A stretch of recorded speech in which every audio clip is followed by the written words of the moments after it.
Ji Juan tidak mundur. Dia memegang pedang penghakiman dan mengikuti Feng Ling menuju sisa para murid gerbang surga. Sejak kapan Ji Juan dan Jing Xian takut pada apapun? Mereka menyukai masalah. Daya saing Ji Juan muncul ke permukaan saat ia terpancing. Memulai serangan sesuai dengan kepribadiannya. Jing Xian tidak mengikutinya.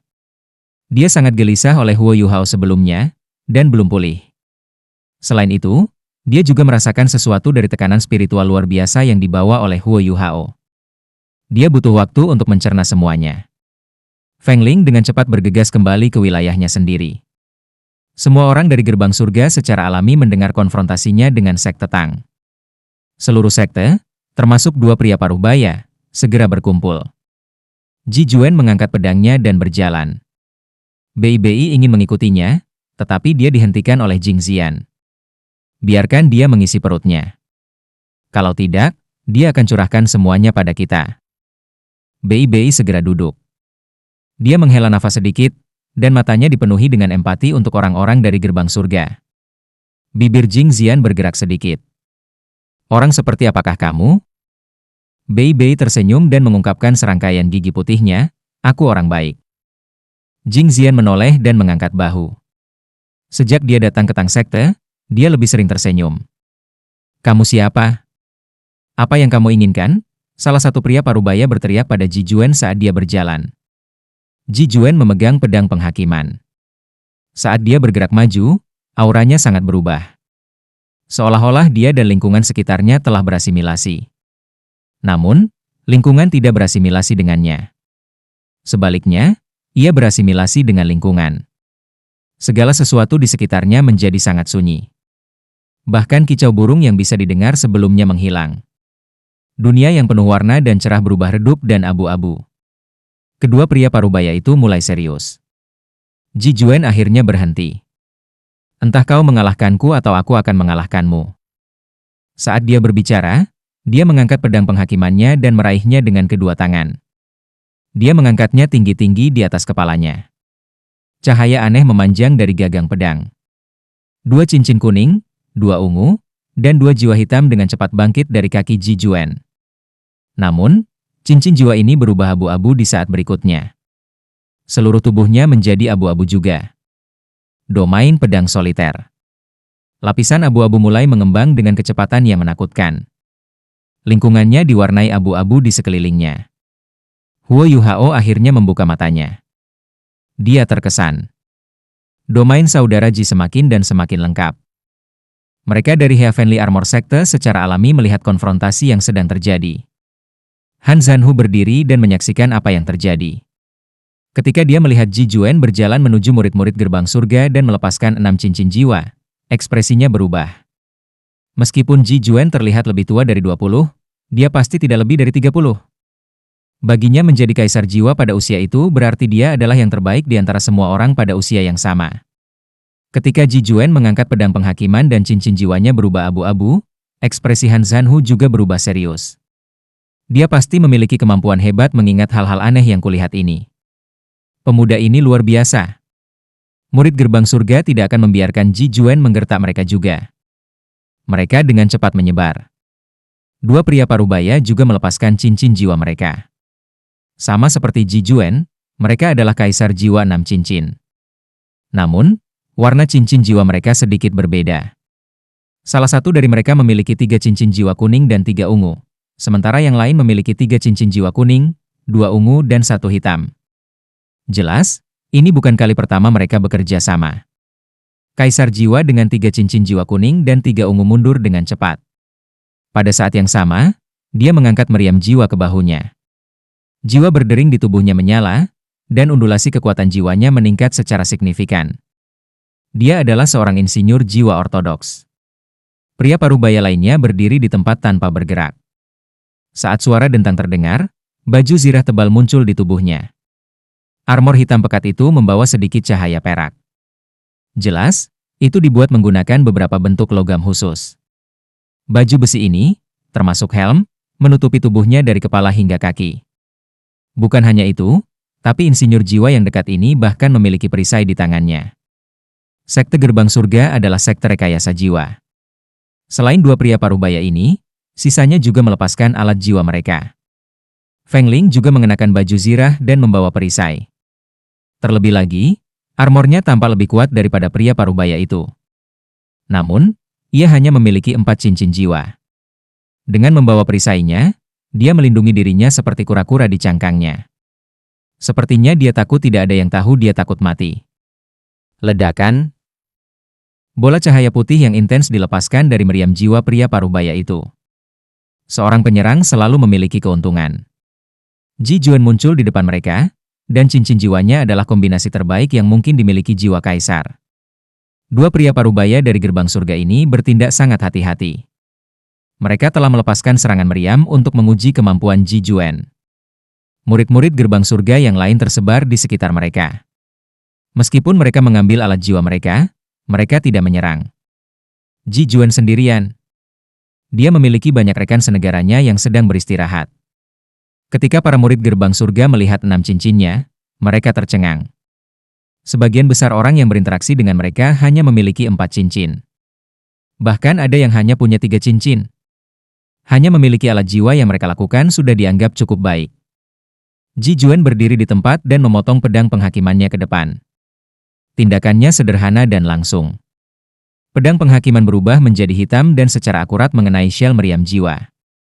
Pria parubaya yang menembakkan meriam tertegun. Tidak hanya Ji Juan tidak menghindari peluru meriam, dia bahkan memukulnya secara langsung. Apa yang sedang terjadi? Ini adalah alat jiwa kelas 5. Kekuatan ledakannya luar biasa. Namun, dia tertegun pada saat berikutnya. Pedang hitam pekat dan cangkang meriam putih yang saling kontras satu sama lain. Namun, meriam itu tampak agak macet saat melakukan kontak. Tampaknya sudah hampir pecah, tetapi ditelan oleh hitam yang datang dari pedang di detik berikutnya. Tidak ada energinya yang dilepaskan. Ji Juan sangat percaya diri. Saat dia melangkah maju dengan kaki kirinya, dia terus menebas dengan pedangnya. Hitam sebelumnya berubah menjadi kecerahan yang menyilaukan. Pada saat itu, seluruh orangnya tampaknya telah berubah menjadi matahari perak. Kecerahan intens membutakan murid-murid gerbang surga untuk sementara waktu. Cahaya perak memendek di tengah herangan mereka. Insinyur jiwa jarak dekat yang memegang perisai sudah bergeser dari posisinya, mundur 3 meter. Ji Juan berdiri di tempat dia diam-diam. Pedang penghakimannya telah kehilangan sinarnya sekarang. Dentang renyah bergema dari insinyur jiwa yang mundur.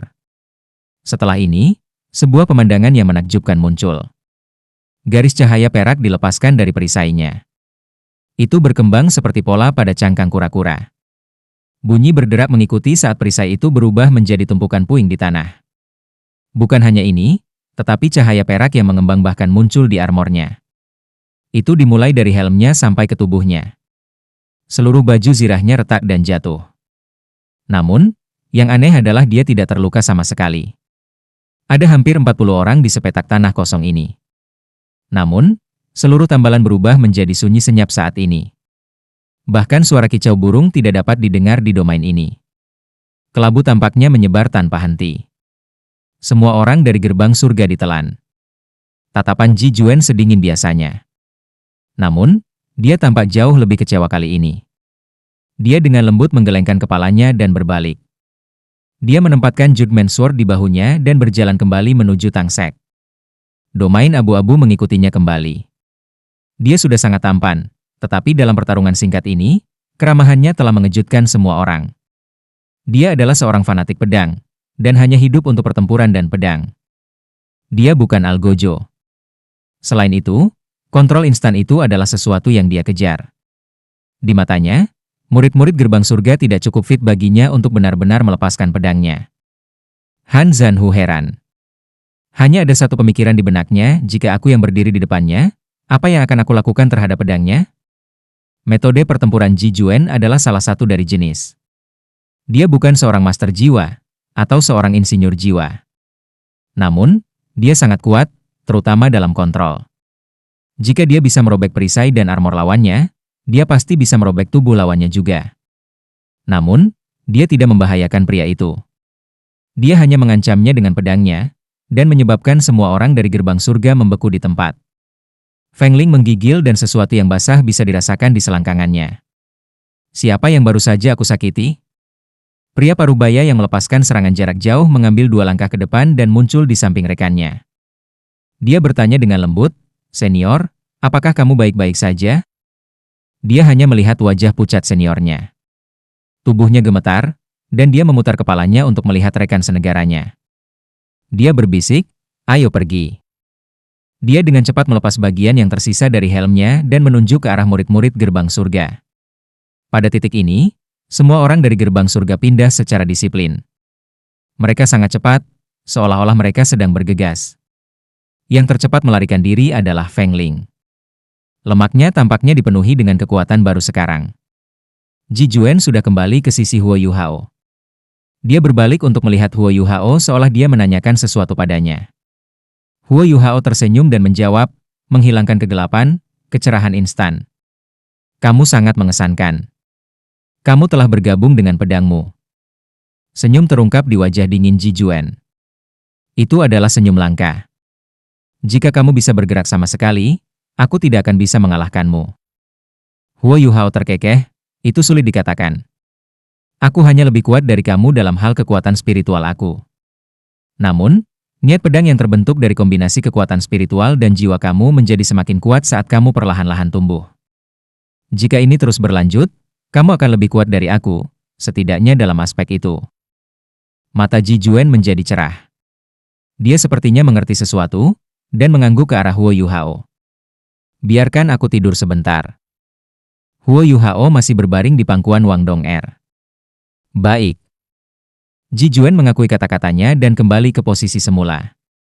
Setelah orang-orang dari gerbang surga pergi, sekte armor surgawi juga mulai bergerak. Sebelum mereka pergi, Han Zanhu pergi untuk berbicara dengan Bei Bei lagi. Namun, nada suaranya agak berbeda dari sebelumnya. Dia tidak berani meremehkan sekte Tang lagi. Orang-orang dari sekte Tang juga tidak tinggal lebih lama. Setelah Huo Yuhao bangun dari tidurnya, mereka memulai perjalanan lagi, menuju kota Radian. Pada saat yang sama, Wang Dong'er berpakaian seperti seorang pria lagi untuk tindakan pencegahan keamanan. Saat Huo Yuhao berada di kursi roda, mereka bergerak lebih lambat dari sebelumnya.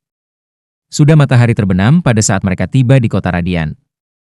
Di antara mereka semua, Huo Yuhao, Hichaito, Wang Dong'er, Nana, Ji Juan, dan Jing Zian sudah pernah ke Radian City sebelumnya. Mereka tidak terbiasa dengan tempat ini. Namun, sisa 7 monster Shrek semuanya tercengang. Radian City adalah kota terbesar di benua. Ketika mereka melihat gedung-gedung tinggi, mereka bahkan lebih terkejut. Ekspresi mereka juga menjadi lebih serius. Mereka semua berasal dari 3 kerajaan di benua itu.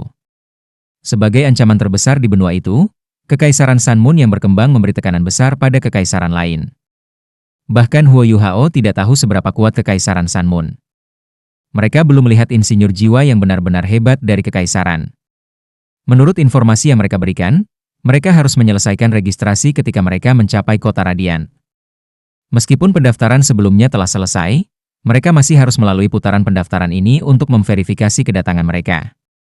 Kekaisaran kemudian akan mengatur tempat tinggal sementara mereka, serta memberi mereka jadwal turnamen. Ketika mereka berkompetisi dalam edisi terakhir turnamen, Seven Monster Shrek semuanya sangat tersentuh ketika mereka tiba di kota. Dibandingkan dengan jalan-jalan yang padat di Star Luo City, Radian City tampak jauh lebih teratur. Meskipun kerumunan di jalanan telah meningkat, itu tidak terasa penuh sesak.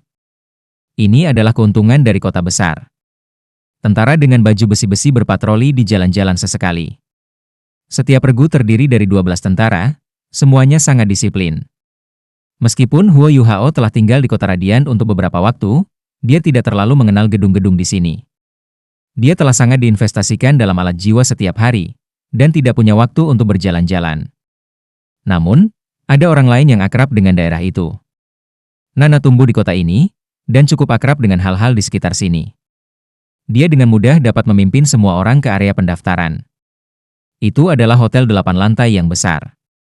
Itu di pusat kota, dan disebut Hotel Mingyu.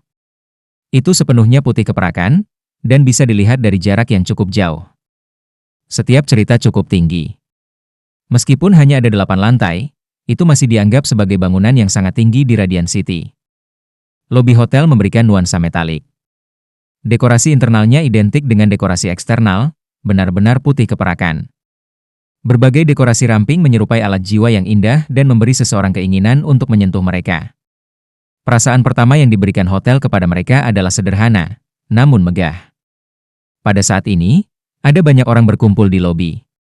Ketika Huo Yuhao dan yang lainnya masuk, mereka langsung disambut oleh seorang wanita muda dengan gaun perak panjang. Salam pembuka. Apakah kalian semua di sini untuk turnamen Master Jiwa Kontinental Elit Muda? Wanita muda itu tinggi dan ramping, dan juga sangat cantik. Gaun perak panjangnya pas di badannya, dan merentang sampai ke betisnya, terlihat cukup elegan. Dia tersenyum tipis di wajahnya dan tampak sangat ramah. Iya. Iya.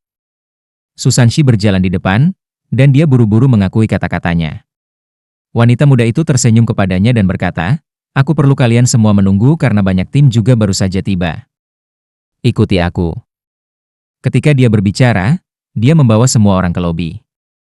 Sebelum mereka pindah, dia tanpa sadar melirik Huo Yuhao. Ini aneh. Mereka ada di sini untuk turnamen. Mengapa mereka membawa seseorang di kursi roda? Huo Yuhao tampak sangat tenang. Dia tidak terpengaruh oleh pandangan wanita muda itu. Setelah semua yang telah dia lalui, dia lebih dewasa daripada kebanyakan orang dewasa. Namun, dia dengan mudah menarik perhatian saat dia duduk di kursi roda. Ketika mereka melanjutkan ke bar di lobi, banyak orang tampak terkejut ketika mereka melihatnya. Anggota lain dari sekte Tang secara tidak sadar mengepung Huo Yuhao, berusaha menghalangi dia dari pusat perhatian. Bar berada di sisi timur hotel dan luasnya 1000 meter persegi. Bar itu dipenuhi sofa putih yang terbuat dari kulit asli. Mereka dituntun ke satu sofa, dan wanita muda itu pergi setelah menyapa mereka. Segera, seorang pelayan berpakaian putih pendek berjalan menghampiri dan menyajikan beberapa makanan ringan dan minuman. Layanan ini luar biasa. Setelah pelayan pergi, Susanshi berkata kepada Bei, "Bei kecil, tidakkah kamu menemukan ini pembuka mata?" Bentak Bei, "Panggil aku yang tertua." "Pembuka mata apa?" "Lihat dirimu. Kamu menjadi bejat lagi." Susanshi segera duduk tegak dan berkata, "Jangan mengutarakan omong kosong. Siapa yang tidak tahu bahwa aku orang yang paling jujur dan dapat diandalkan? Hanya ada Nanan di hatiku. Selain dia, aku bahkan tidak akan melihat gadis-gadis lain. Tentu saja, itu tidak termasuk Donger, Xiao Xiao, Nana, dan Sister Zian." Semua orang tersenyum ketika mereka melihat ekspresi jujurnya. Huo Yuhao juga tertawa. "Ketiga senior, apakah kamu benar-benar yakin tentang dirimu?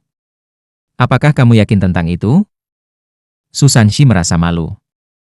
"Yuhao, jangan membuatku malu. Aku bekerja ke arah itu. Ini semua karena Nanan. Meskipun aku menarik banyak gadis dengan pesona aku di masa lalu karena aku terlalu genit, yang bisa aku lakukan sekarang adalah tampil kurang mesum." Bei menggelengkan kepalanya dan menghela nafas. "Beraninya kamu menyebut dirimu mempesona di depan Brother Ji?" "Saudara Ji. Aku bukan orang yang suka pada orang lain. Tapi aku pikir Sanshi telah membuat penemuan baru dalam hal keterampilan jiwanya, melihat betapa kurang ajarnya kata-katanya. Ketika kami menetap nanti, kamu harus benar-benar berdebat dengannya untuk meningkatkan kultivasi kamu." Susanshi sangat marah. Bei, kamu. "Saudara Ji, jangan dengarkan omong kosongnya. Aku mendengar dari dia kemarin bahwa Holy Light Dragonnya telah bangkit, dan dia telah mempelajari langkah baru. Kamu seharusnya berdebat dengannya." Ekspresi Ji Juen tidak berubah. Dia hanya mengangguk pada Bei dan berkata dengan tenang, "Baiklah." Setelah itu, dia menoleh ke Susanshi dan juga mengangguk padanya sebelum berkata dengan setuju, "Baiklah." Baik Bei dan Susanshi tercengang. Bei berkata tanpa daya, "Menyakiti orang lain tanpa membantu dirimu sendiri. Apakah ada gunanya?" Susanshi tertawa dingin, "Bagaimana menurutmu? Kaulah yang memulai segalanya." Hichaito memperhatikan mereka berdua dari satu sisi, dan merasa geli. Tapi dia tidak membuat suara. Para wanita di belakangnya juga tersenyum. Ketika Bei dan Susanshi bersama, mereka selalu saling mengejek kurang dari 3 kalimat setelah percakapan mereka dimulai. Huo Yuhao menutup matanya saat dia mendengar pertengkaran seniornya. Sepertinya dia akan tidur lagi. Namun, Bei dan Susanshi menjadi tenang ketika mereka melihatnya menutup matanya. Mereka tahu itu mewakili sesuatu. Memang, Adegan aneh disajikan dalam pikiran semua orang pada saat ini. Gambar yang muncul di benak mereka berasal dari sudut pandang tinggi sambil memandang ke lobi hotel. Semua orang bisa dilihat. Mereka disajikan dalam warna kali ini, tetapi warna-warna itu hanya terbatas pada hitam, ungu, kuning dan putih. Jumlah orang juga secara bertahap berkurang. Pikiran Huo Yuhao terdengar di benak semua orang, aku sudah mengecualikan mereka tanpa undulasi kekuatan jiwa. Hitam mewakili penanaman setidaknya 7 cincin, ungu mewakili 4 atau 5 cincin, kuning mewakili 3 cincin dan putih mewakili 2 cincin dan di bawah. Dari kelihatannya, ada 34 orang berbaju hitam, 216 orang berbaju ungu, 78 orang berbaju kuning, dan kurang dari 50 orang berbaju putih. Semua orang terkejut ketika mereka mempelajari segalanya dengan bantuan deteksi spiritual Huo Yuhao. Dengan Huo Yuhao di sekitar, mereka tidak perlu menggunakan mata mereka untuk melihat. Mereka bisa merasakan semua informasi. Ada banyak tim yang bersaing di turnamen ini, dan orang-orang ini tidak semuanya. Namun, ada lebih dari 30 sage jiwa di antara mereka yang mendaftar sekarang. Tidak diragukan lagi, mereka adalah guru dan pemimpin tim yang ada di sini untuk bersaing di turnamen. Itu juga membuktikan bahwa banyak sekte dan akademi memperlakukan turnamen ini dengan sangat serius. Penting untuk mengetahui bahwa sage jiwa adalah masalah besar di mana-mana di benua ini. Untuk turnamen ini, setidaknya 1/5 dari semua master jiwa yang luar biasa di benua itu akan dikumpulkan di kota Radiant. Setelah mengamati secara singkat semua orang di lobi, deteksi spiritual Huo Yuhao mulai mengubah perspektif. Itu dipindahkan ke atas, dan dengan cepat melihat melalui struktur utama hotel. Hotel Mingyu dibuat menggunakan campuran baja dan beton bertulang. Beberapa area yang lebih penting dibangun menggunakan baja berkekuatan ekstra tinggi. Ada kamar-kamar dengan berbagai ukuran. Semakin tinggi mereka pergi, semakin besar kamar itu. Huo Yuhao memperkirakan ada hampir 2.000 kamar di hotel ini, yang mencakup lebih dari 15 hektar. Ada hampir 200 kamar di setiap lantai, dan lebih dari 10 koridor. Itu hanya sebuah hotel besar yang dapat menampung jumlah orang yang menghadiri turnamen berskala besar. Semua anggota tim yang bersaing tinggal di hotel ini. Meskipun tanpa sedikit penuh sesak, hotel ini dapat menampung semua orang selama 2 orang berbagi satu kamar. Jika itu adalah kerajaan lain, setidaknya 3 hingga 5 hotel akan dibutuhkan. Fakta ini saja menunjukkan betapa besar dan kuatnya kekaisaran bulan matahari. Setelah 10 menit, Huo Yuhao membuka kembali matanya. Dalam 10 menit ini, dia telah menggunakan deteksi spiritualnya untuk menunjukkan kepada rekan setimnya jajaran master jiwa yang mendaftar di lobi, struktur hotel, dan kondisi kamar. Deteksi spiritualnya berhasil mencapai radius 500 meter, dengan dia sebagai pusatnya. Oh, wajah yang familiar. Huo Yuhao tampak sedikit terpana. Semua orang memandang saat mereka dibimbing oleh deteksi spiritual Huo Yuhao. Ada kelompok yang mendekati mereka, dan mereka semua mengenali pemimpin mereka. Dia adalah putri bintang Luo Empire, Yang Mulia Su Jiu, yang telah memberi mereka banyak masalah di turnamen terakhir. Mereka tidak mengenali yang lain di belakangnya. Lagi pula, mereka yang telah berkompetisi di turnamen terakhir lebih dari 20 sekarang, dan harus diganti untuk turnamen ini. Kunjungan pribadi Su Jiu cukup mengejutkan. Namun, sekelompok pemuda yang mengikutinya juga jelas merupakan lawan teratas. Mereka dipilih oleh Star Luo National Academy, dan dengan demikian mereka secara alami adalah yang terbaik dari yang terbaik. Star Luo National Academy telah menjadi salah satu dari 4 akademi teratas di turnamen terakhir. Su Jiu tercengang sekarang. Dia hanya melihat satu orang, Huo Yuhao. Ya, dia hanya berjalan karena dia melihatnya. Dia tidak berharap dia dalam keadaan seperti itu. Huo Yuhao? Su Jiu berjalan di depan semua orang. Mereka semua berdiri untuk menyambutnya, kecuali Huo Yuhao. Huo Yuhao tersenyum saat menghadapi Su Jiu. Dia berkata, "Yang mulia, sudah lama sekali." Su Jiu terkejut, "Aku ingin tahu ketika aku melihat kursi roda. Aku bertanya-tanya di mana yang membawa orang cacat. Setelah itu, aku sadar itu adalah kamu. Apa yang terjadi denganmu?" Su Jiu sangat menghormati Huo Yuhao. Di turnamen terakhir, Huo Yuhao telah memimpin Akademi Shrek sampai akhir meskipun kultivasinya lemah. Dalam duel terakhir, ia telah mengalahkan pasangan terkuat dari Sun Moon Imperial Soul Engineering Academy, saudara kandung Hong Chen, dan memenangkan kejuaraan. Pada saat itu, Kaisar Kekaisaran Bintang Luo sangat memuji Huo Yuhao. Setelah turnamen berakhir, dia bahkan mengirim seseorang untuk menyelidiki latar belakang Huo Yuhao. Dia bahkan tahu bahwa Huo Yuhao memasuki Sun Moon Imperial Soul Engineering Academy sebagai siswa pertukaran. Keluarga Kekaisaran Star Luo Empire juga memantau Huo Yuhao dengan cermat, karena ia berkembang dengan cepat. Ketika mereka menyadari Huo Yuhao telah memasuki paviliun Dewa Laut, mereka menaruh perhatian lebih padanya daripada sebelumnya. Kaisar Kekaisaran Luo Bintang, Su Jiayin, pernah memberitahu Su Jiujiu bahwa Huo Yuhao adalah masa depan Akademi Shrek. Namun, dia duduk di kursi roda sekarang. Apakah dia benar-benar talenta satu-satunya yang memiliki jiwa bela diri kembar, jiwa bela diri tertinggi, kemampuan bertarung hebat, dan potensi yang nyaris tak terbatas? Investigasi Su Jiujiu mengungkapkan bahwa Huo Yuhao berasal dari Star Luo Empire. Meskipun latar belakangnya tidak jelas, itu adalah fakta bahwa dia berasal dari Kekaisaran Bintang Luo. Sementara Shrek Academy sangat besar, itu hanya sebuah akademi. Bahkan jika Huo Yuhao mengambil peran yang sangat penting di akademi di masa depan, dia tidak akan berada di akademi selamanya, dan harus keluar sesekali. Itu akan menjadi peluang Kekaisaran Bintang Luo.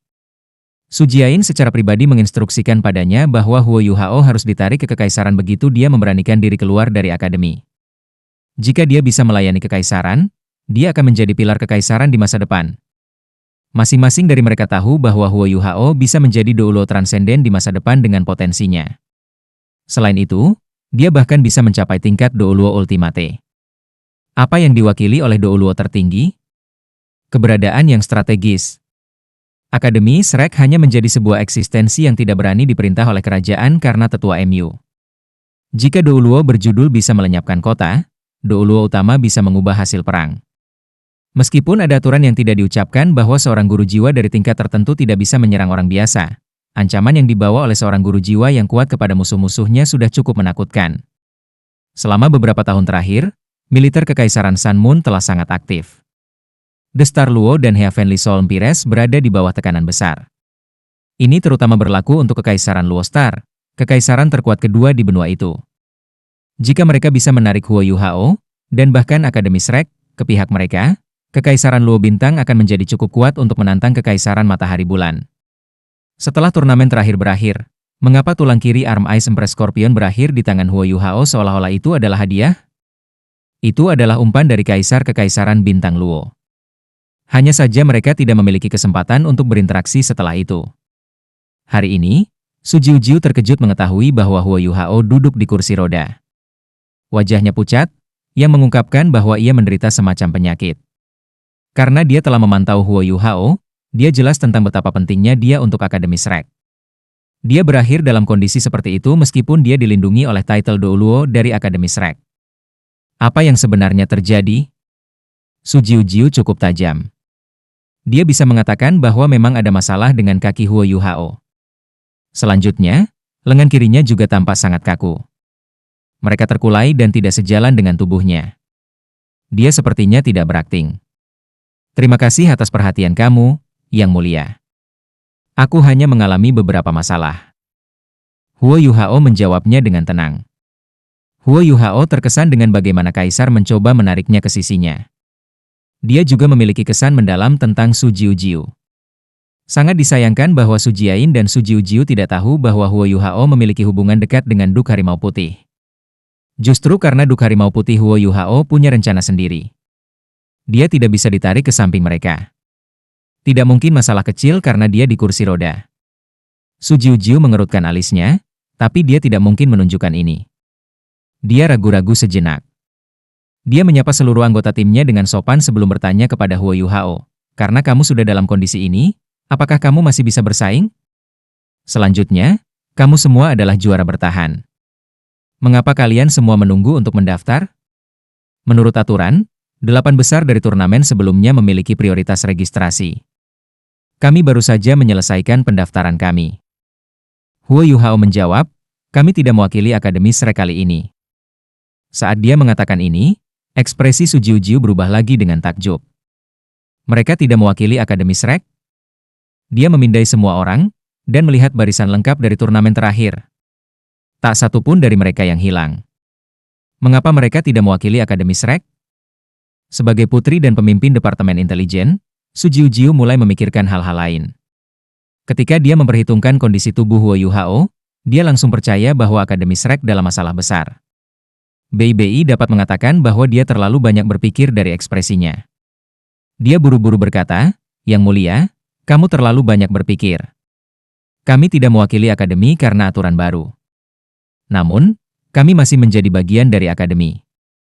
Akademi mengirim tim lain." Su Jiujiu tertegun sejenak. Ekspresinya kemudian dipulihkan, dan dia berkata dengan kaget, "Jika kalian semua tidak mewakili Akademi, maka..." Bei Bei tersenyum dan menjawab, "Kami mewakili sekte Tang." Tang sekte? Su Jiujiu tidak memiliki ingatan yang mendalam tentang sekte kuno yang telah menghilang selama bertahun-tahun. Namun, sekte Tang pernah terkenal di benua itu. Itu sebabnya dia dengan cepat bereaksi. "Kalian semua telah bergabung dengan Tang sekte?" Su Jiujiu bertanya.